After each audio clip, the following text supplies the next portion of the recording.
Hello, everyone. It's Whitney Wiley. And as you can see, today's a little different than the other days of the 30 Days of Habits. I am not only the interviewer for this series, the 30 Days of Habits, but I'm also one of the contributors. And I guess you could say I'm going to interview myself. not actually going to interview, that would be weird.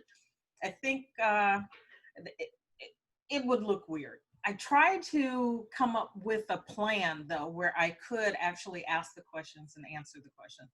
But I decided instead to just talk through the content that's in my chapter.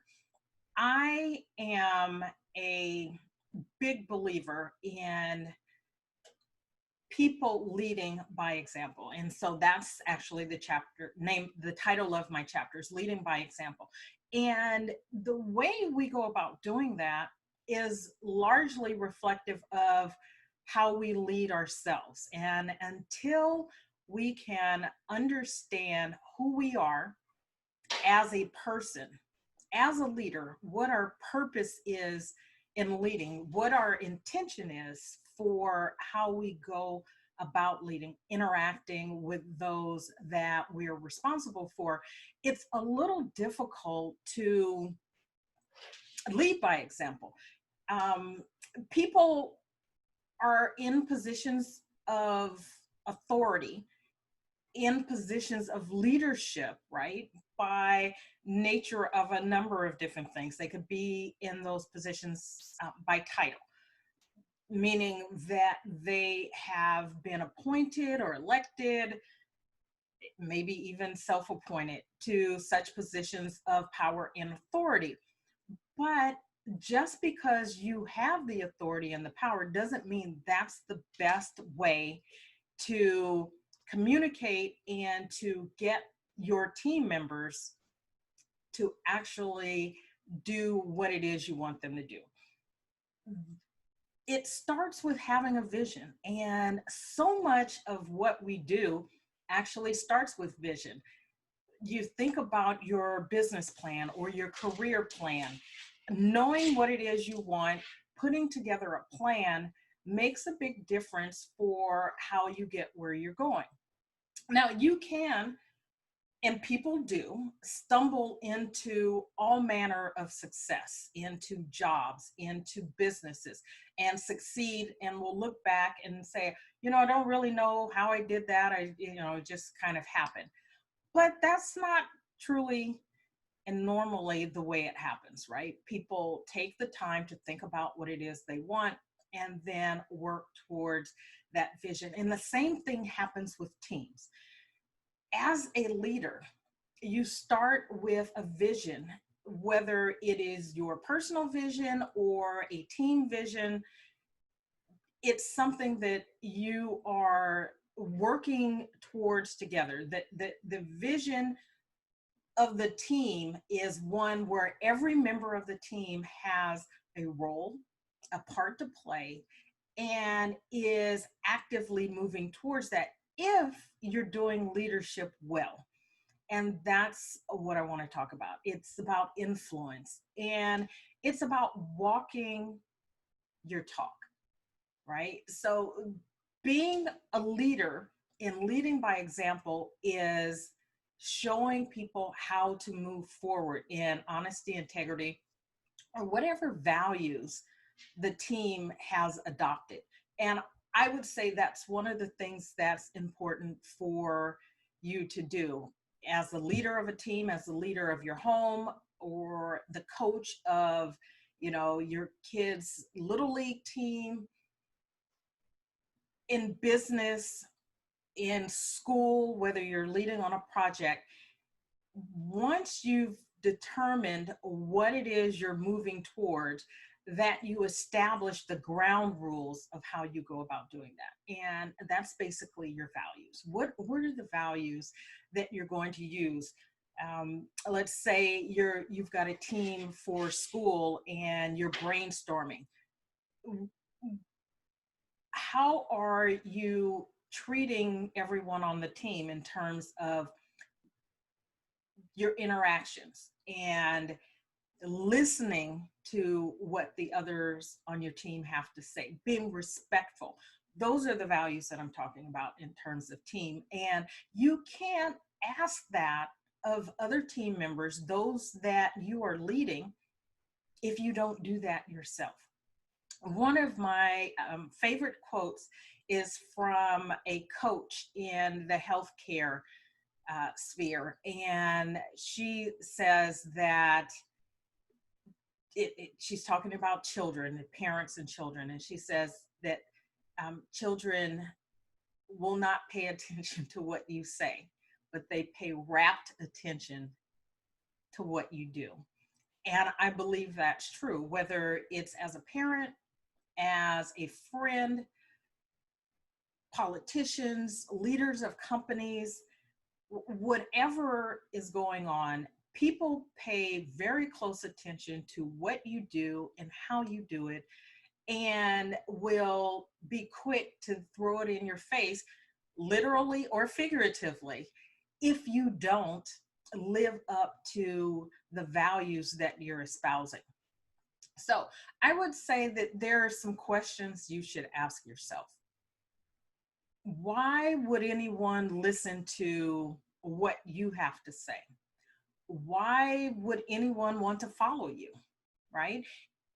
In leadership, as in business, and business leaders, business people for the most part are leaders as well. They're leaders in a community, leaders in their organization.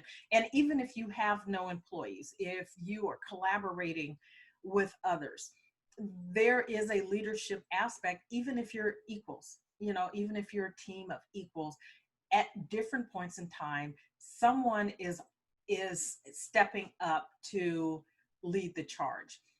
And it is in leadership as it is in business that people do business with people they know, like, and trust. People will follow leaders that they know, like, and trust.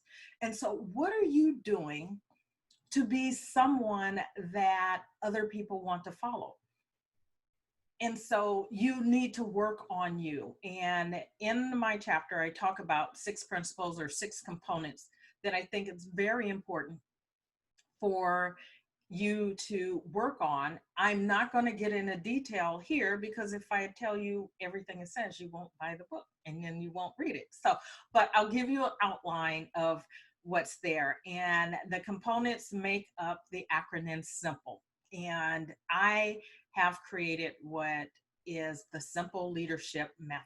And SIMPLE is self-awareness, intentionality, mastery, purposefulness, leverage, and energy. And when you combine those, it creates in you an empowering leader, or an empowered leader, one who is empowered to do what leaders do.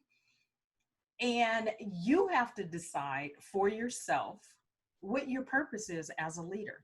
My philosophy is that the purpose of leaders and leadership is to rise, bring everyone up, to uplift everyone on the team, to have them be the best that they can be, so that they bring their best to the team and the team effort.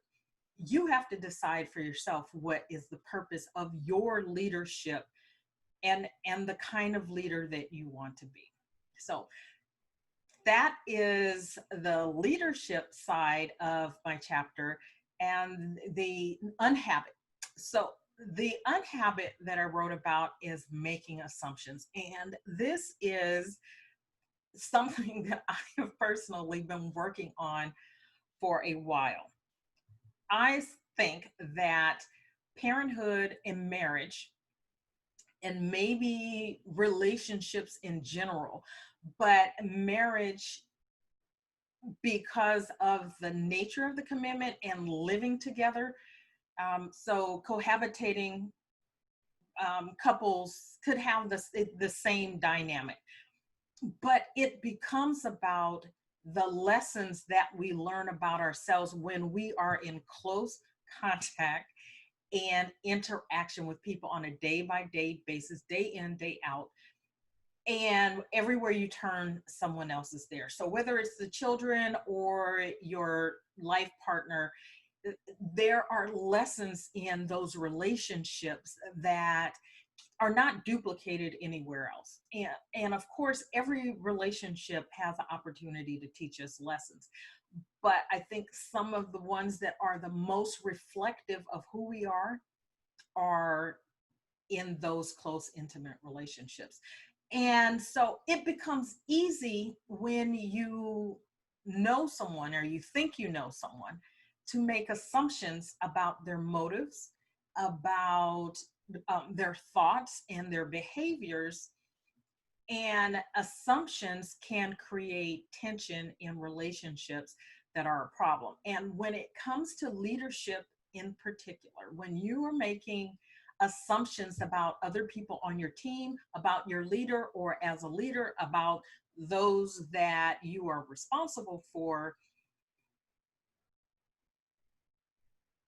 you can damage the relationship. And one of the cornerstones of good leadership is good relationships. And a foundation of good relationships is trust.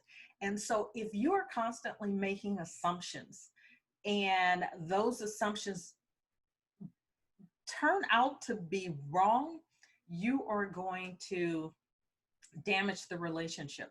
And a couple of things happen. One, if you make the assumptions and you act as if your assumptions are true before the evidence is in, there's a problem. And then if you make assumptions, even if you don't act as if you think what you've assumed is true, it starts to have an impact on those you're making assumptions about. So I have a couple of steps that I suggest that you address in terms of whether or not you make assumptions, and if you do, how to stop. I'm going to mention the words and then I'm going to leave it there because, again, I want you to get the book and read it. So you have to admit your behavior, pause, dig deep to figure out what's going on. The thing you can do with the information that you get until you get all the information to make an informed decision is to trust and verify what you have. So you can start there, trust, and then verify. Some people say verify and trust. And then, of course, relax. It's like, just breathe, let go of what's right and your judgment, and give it a chance to work itself through. So I hope you enjoyed my sharing about my chapter. I want to again encourage you, if you have not done so, to get your copy of the One Habit for Success, the Smart Fem Summit Special Edition. It is a great read. I am 2 chapters away from being done with the book. We are on day 28 of the month, and so there are 2 chapters left. I'm looking forward to interviewing both of those authors. And then on Sunday, I want to share this. On Sunday, May 31st, we're going to have a special treat, kind of a wrap up and a look forward of what's going on with One Habit. So there will be another One Habit Smart Fem edition, and Steve with One Habit has got some interesting projects coming forward and opportunities for you. So we're going to talk about those and kind of wrap up these last 30 days. And again, I hope that you will get your copy of the book, open it up, pick a habit, work on it, make it a part of who you are, let it change your life, let it change your business, and then move on to the next habit. So thank you for joining me and indulging me since I don't have someone to interview today. Thank you for being here. Take care, and I will see you tomorrow.